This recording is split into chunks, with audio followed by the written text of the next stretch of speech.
이 영상은 넷플릭스 시리즈 돌풍의 줄거리를 1회부터 12회 결말까지 담고 있습니다. 스포가 싫으신 분들은 시청에 유의해 주시기 바라며 저작권 준수를 위해 드라마 이미지는 사용하지 않은 점 양해 부탁드립니다. 그럼 바로 시작할게요.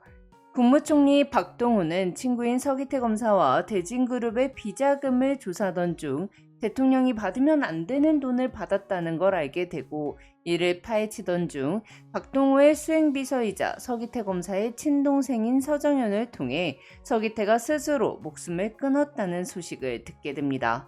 또한 박동호는 가상화폐 거래소 대표로부터 수억 원의 금품을 수수했다는 누명을 쓰고 긴급 체포를 당할 위기에 놓이게 되죠. 이에 박동호는 한밤중 청와대로 들어가 대통령을 만납니다. 정경 유착을 끊겠다고 공약을 내걸었던 대통령 장일주는 노벨 평화상까지 받았으나 아들 장현수가 불법 사모펀드에 연루된 사실을 숨기기 위해 기업인과 개인적 만남은 가지지 않는다는 현 정부의 방침을 깨고 정수진 경제부총리와 대진그룹의 강상훈 부회장과 결탁했습니다. 그리고 이 사실을 박동호와 서기태가 파고들자 서기태에게 누명을 씌워 스스로 목숨을 끊게 만들었고 5년 전 자신의 생명을 구해주기도 했던 박동호 또한 없는 죄를 만들어 구속시켜 끊어내려 했던 거였죠. 박동호는 장일준이 스스로 대통령직에서 물러나지 않겠다면 그의 심장을 내 손으로 멈추게 하고자 장일준이 피우던 액상 담배의 용액을 독이 든 용액으로 바꿔치기 합니다.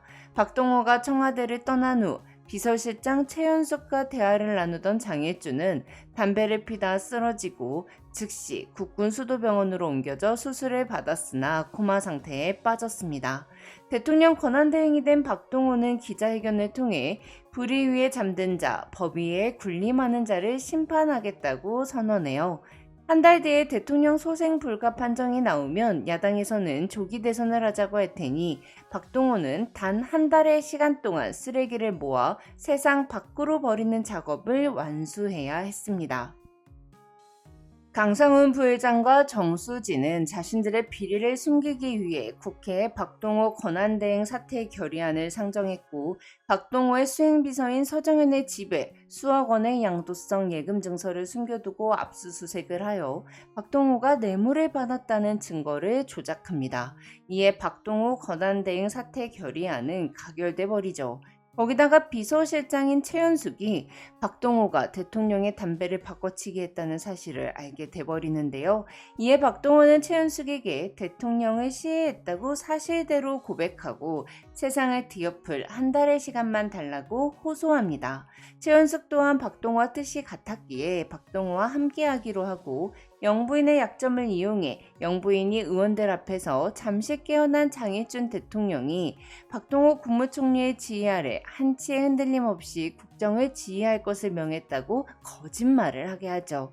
대통령 권한대행으로 인정받은 박동호는 정수진 부총리를 국무위원회에서 해임하고 대진그룹 수사 때문에 자천의 징계까지 받았던 이장석 검사를 서울중앙지검사장으로 임명하여 장현수의 사모펀드 사건 조사를 맡겨버려요. 한편 정수진과 강상훈은 수도병원을 해킹하여 박동호가 대통령을 시해했다는 사실을 알아내고 기자회견을 하려 합니다. 또한 장현수 사모펀드 사건에 연루된 국회의원들의 입김으로 공수처가 사건을 이첩해갔죠. 수사가 막히자 박동호는 강상훈을 청와대에 초대한 후 자신의 술잔에 스스로 독을 넣고 마셔버리는 플랜 B를 추진합니다. 이는 30분 안에 위세척을 하면 살 수 있다는 점을 이용한 자작극이었습니다. 이로써 강상훈은 대통령 시해 미수범으로 현장에서 긴급 체포되고 장일준 대통령 시해범으로도 몰립니다. 한편 30년 전 전대협 문화선정국장이었던 정수진은 당시 인권 변호사였던 장일준과 함께 정의로운 세상을 만들고자 했었습니다. 하지만 남편 한민호가 강상훈에게 수십억의 돈을 받아 사모펀드에 투자한 사실을 숨기기 위해 강상훈이 대통령을 만날 수 있도록 연결했죠. 정수진은 남편 한민호의 회사에 압수수색이 들어오고 자신 또한 체포가 될 상황에 놓이자 장혜준이 깨어나도 자신을 구할 수 없다면 죽여서 스스로를 돕겠다며 젖은 손수건으로 장혜준의 입과 코를 막아 그를 죽여버립니다.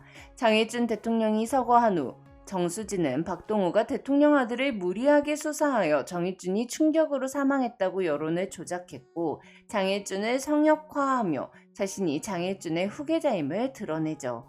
박동호는 결국 대행직과 총리직에서 물러나면서 차기 대통령 선거에 출마할 것을 선언합니다.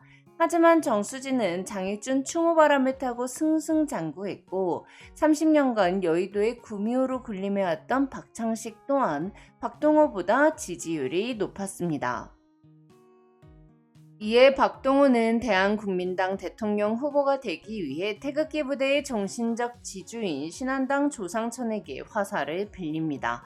조상천의 부친이 어업을 하다가 북쪽으로 넘어가게 된 이후 북한 정권에 충성한 대가로 훈장을 수여한 것이 알려지면 조상천과 함께 태극기를 흔들던 사람들 마음이 흔들릴 거라고 협박을 한 거죠. 박동호는 박창식 후보가 실패를 확인하는 걸 두려워한다는 점을 이용해 조상천에게 받은 30만의 화살을 정수진의 선거인단에 등록시키고 박창식 후보를 경선에서 중도 사퇴하게 만듭니다. 이후 박동호가 60만, 정수진이 59만으로 박동호가 대한국민당 대선 후보로 선출이 되죠. 다 이긴 싸움이라고 생각했던 정수진은 막판에 전세가 역전돼 버리자 당대표가 박동호의 대선 후보 등록 서류에 날인하는 걸 거부하게 만들어요. 하지만 30년 전 전대협 정수진을 고문했던 당시 대검 공안부장 검사였던 조상천이 대선 후보에 등록을 하게 되자 정수진은 지옥인 조상천의 세상보다는 악몽인 박동호의 세상을 선택하며 박동호의 성대위원장으로 합류하죠. 또한 제거할 수 없는 적은 지배하겠다고 다짐하며 장희준의 시기에 도청장치를 심어 박동호에게 건넵니다.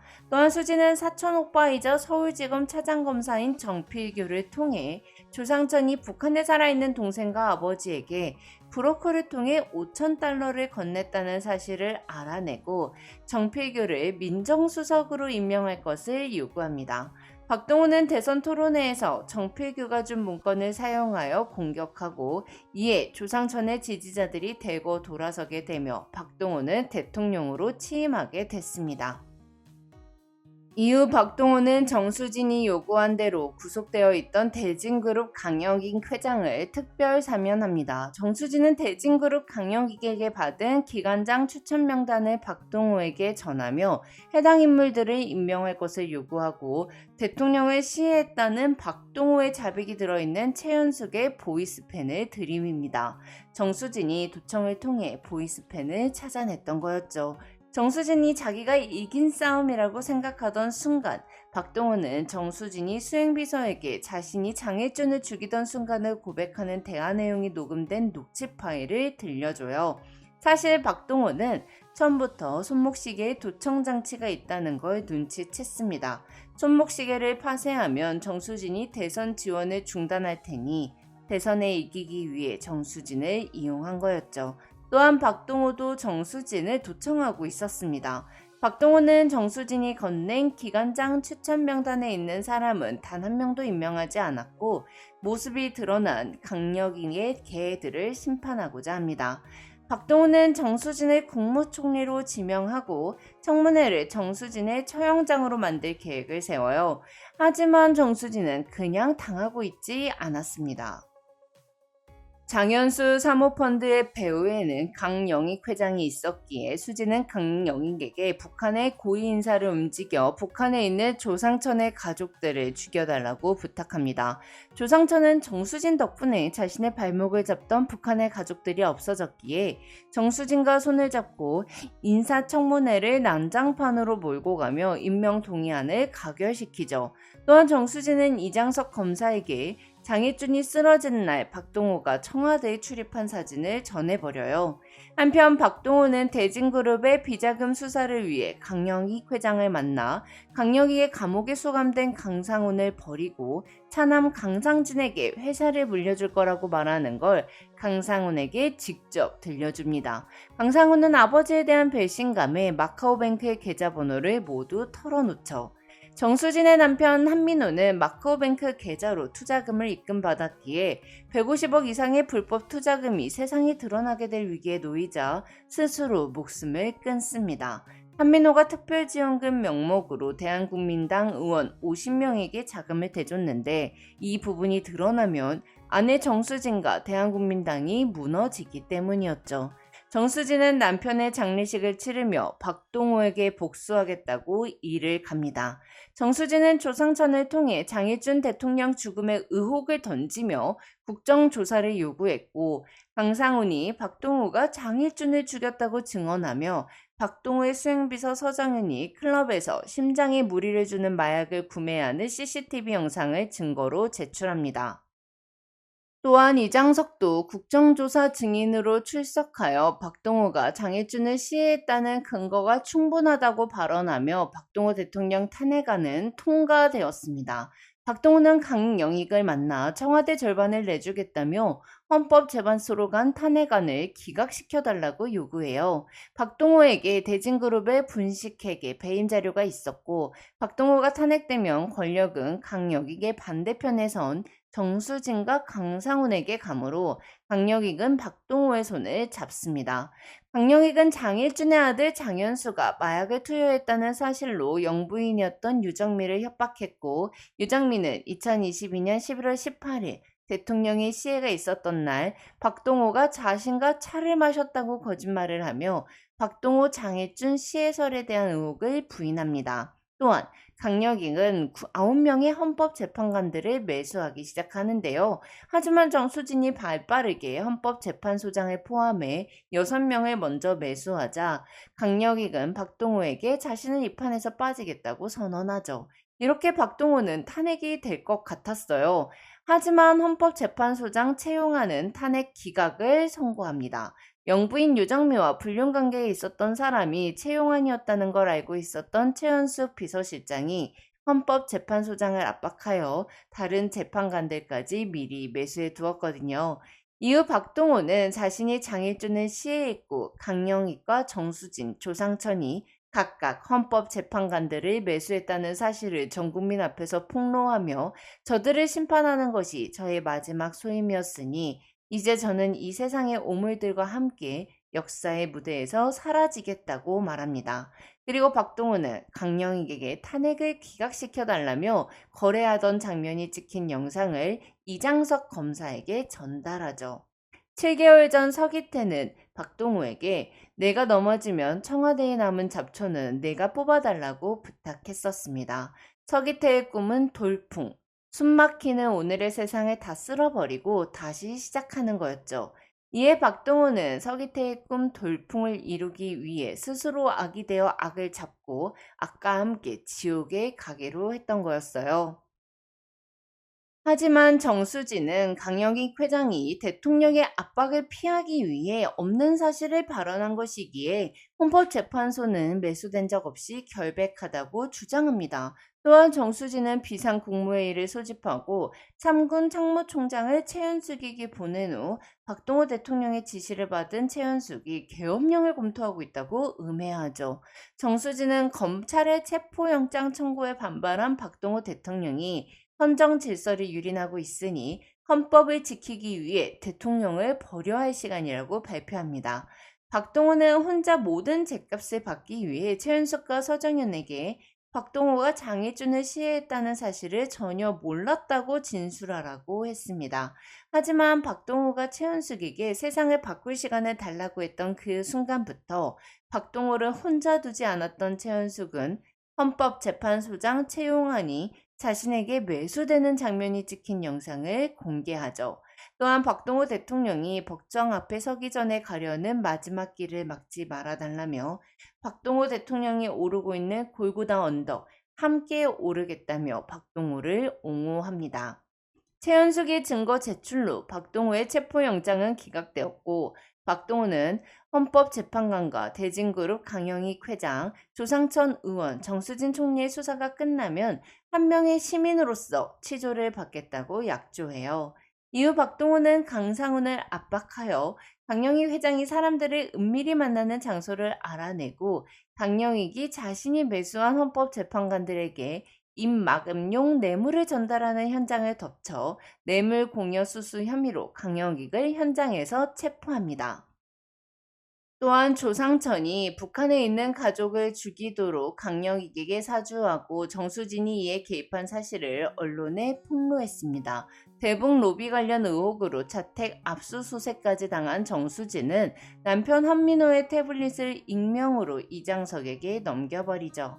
한민호의 태블릿 안에는 강상훈과 한민호가 서기태를 죽음으로 몰고 간 방법이 담겨 있었어요. 이에 박동우는 태블릿 PC의 기록이 모두 진실임을 언론에 밝혀버립니다. 하지만 태블릿에 담겨있던 자료들은 정수진에 의해 조작되어 있었습니다. 정수진은 자신이 한 일들을 모두 남편이 한 것으로 바꿔놨던 거였죠. 이렇게 정수진은 모든 죄를 죽은 남편에게 뒤집어 씌우고 자신은 모르는 일이라며 빠져나갑니다.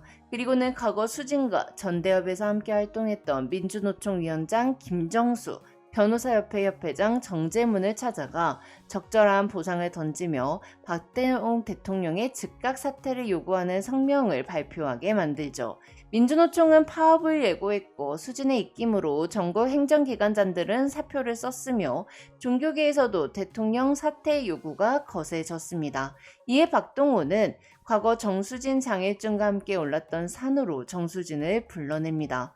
그리고 정수진에게 너는 대통령을 죽였어. 너가 죽인 대통령은 박동우야. 라며 정수진이 들고 있던 손수건을 빼앗아 손에 쥔 후 절벽에서 뛰어내리죠.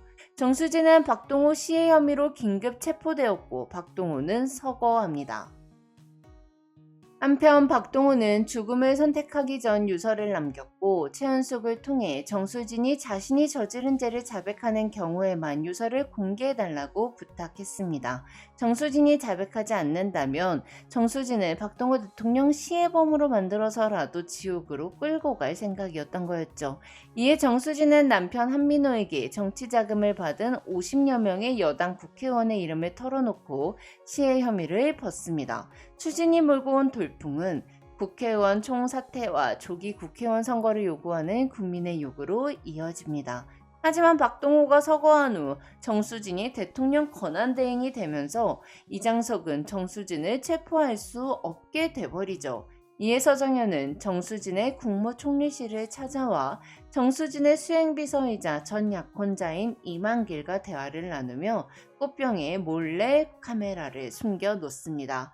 그리고 기자들에게 한민호의 태블릿에서 장혜준을 시해한 사람이 정수진의 수행비서 이만길이라는 증거가 나왔다고 말해버리죠. 서정현과 최은숙은 박동우가 살아생전 거짓을 이기는 건 더 큰 거짓이다 라는 말을 했던 것을 기억해내고 거짓으로 거짓을 밝히기로 계획을 짠 건데요.